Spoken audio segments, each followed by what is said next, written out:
শীত মানেই হচ্ছে বাঙালির ঘরে ঘরে পিঠাপুলির উৎসব। আর এমন কিছু পিঠা আছে যা না খেলে মনে হয় শীত যায় না। তার মধ্যে সেরা পিঠা হচ্ছে দুধে ভিজানো দুধ চিতই পিঠা বা খেজুরের রসে ভিজানো পিঠা। আজ আমি আপনাদের সাথে শেয়ার করব শুকনা চালের গুঁড়ি দিয়ে দুধ চিতই পিঠা। তার জন্য প্রথমে আমি দুধের শিরার জন্য 1 লিটার দুধ নিয়েছি। দুধটাকে চুলায় জাল করে ঘন করে নিব। এদিকে আমি পিঠার ডো তৈরি করব। তার জন্য আমি মেজারমেন্ট কাপে 3 কাপ শুকনা চালের গুঁড়া নিয়েছি।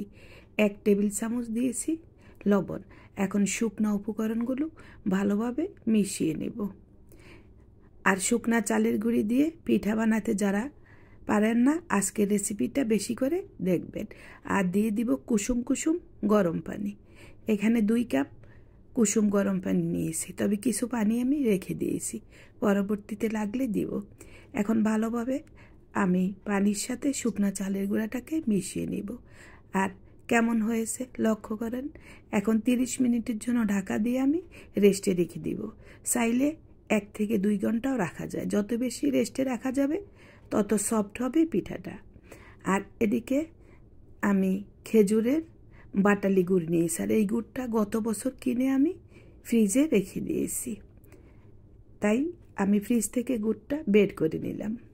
এখন আমার যতটুকু খেজুরের বাটালি গুড় লাগবে আমি কেটে নিয়েছি। এই গুড়টা এখন আমি একটা হাঁড়ির মধ্যে দিয়ে দিব। এটাকে আমি শিরা করে নিব। আর শিরা করার জন্য মেজারমেন্ট কাপে 2 কাপ নর্মাল পানি দিয়ে দিয়েছি। এখন চুলায় মিডিয়াম লোয়ে বসিয়ে সম্পূর্ণ গুড়টা গলিয়ে একটা লিকুইড শিরা তৈরি করে নিব। আর এখানে 30 মিনিট পর আমি পিঠার ডোটাকে ভালোভাবে নেড়ে নিব। তবে 2 থেকে 3 মিনিট অনবরত নাড়তে হবে। বাকি পানিটুকু আমি দিয়ে দিয়েছি। এখন পিঠা বানাবো। তার জন্য সবটুকু ডো আমি একটা জারে নিয়ে নিলাম। আর এদিকে চুলায় আমি একটা লোহার পিঠার সাজ নিয়েছি বা পিঠার খোলা নিয়েছি। এই খোলাটা আমি নতুন নিয়েছি, এই প্রথম পিঠা বানাচ্ছি। সামান্য রান্নার তেল আর টিস্যু দিয়ে মুছে নিয়েছি। এখন চুলা মিডিয়াম হাই রেখে আমি পিঠার ডোটা দিয়ে দিব। দেওয়ার পর একটা ঢাকা দিয়ে ঢেকে দিব। ঢাকা দিয়ে ঢেকে দিলে পিঠাটা ভালোভাবে উপর নিচ থেকে হয়ে যাবে। পিঠা হয়ে গিয়েছে। ঢাকা উঠিয়ে এখন আমি একটা ছুরির সাহায্যে পিঠাগুলো তুলে নিচ্ছি। আর আমার পিঠার সাজটা একেবারে ছোট। দেখেন কত সুন্দর ছোট পিঠা হয়েছে। আর পিঠাগুলো একদম ফুলকো ফুলকো হয়েছে। দেখতে কিন্তু আমার কাছে খুব ভালো লাগছে। ছোট পিঠাগুলো তাহলে দুধের শিরা দিলে আরও একটু ফুলে বড় হয়ে যাবে। আপনাদের পছন্দ মতো আপনারা বানিয়ে নেবেন। এক এক করে এভাবে আমি পিঠাগুলো সব বানিয়ে নিব। আর সব সময় আপনাদের মনে রাখতে হবে, শুকনা চালের গুঁড়ো দিয়ে পিঠা বানাতে হলে রেস্টে রাখতে হবে। আমি কিন্তু এখানে শুধু চালের গুঁড়া আর লবণ দিয়েছি, যেভাবে আমাদের মা চাচিরা পিঠা তৈরি করত। এই তো এক এক করে আমার পিঠাগুলো হয়ে গিয়েছে। এখন সবগুলো পিঠা আমি আপনাদেরকে দেখিয়ে দিচ্ছি। কত সুন্দর হয়েছে, কিউট কিউট না পিঠাগুলো, ছোট ছোট। এখন যে হাঁড়িতে আমি পিঠাগুলো রান্না করব ওই হাঁড়িতে সবগুলো পিঠা আমি বসিয়ে দিলাম। সবগুলো পিঠা দেওয়ার পর আমি আপনাদের সাথে দেখাবো এই হচ্ছে আমার সেই গুড়ের শিরা। এখানে আমি মেজারমেন্ট কাপে 2 কাপ শিরা দিব। এই 2 কাপ শিরা আমি এখানে দিয়ে দিব। আর আমার 3 কাপ শিরা হয়েছে, 1 কাপ শিরা আমি রেখে দিয়েছি।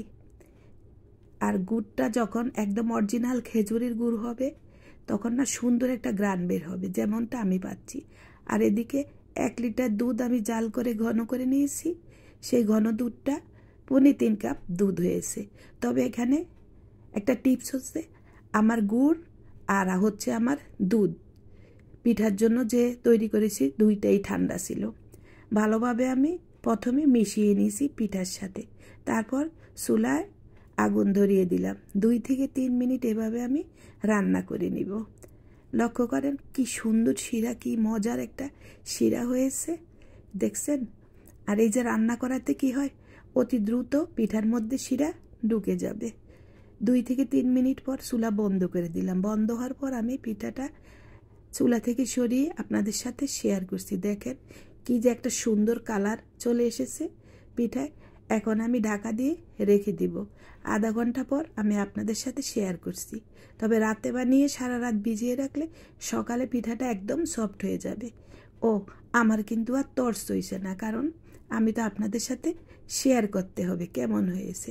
তাই আধা ঘন্টা পর পিঠাটা আমি একটা বাটির মধ্যে এভাবে পরিবেশন করে নিলাম। সবগুলো পিঠা আমি তুলে নিচ্ছি।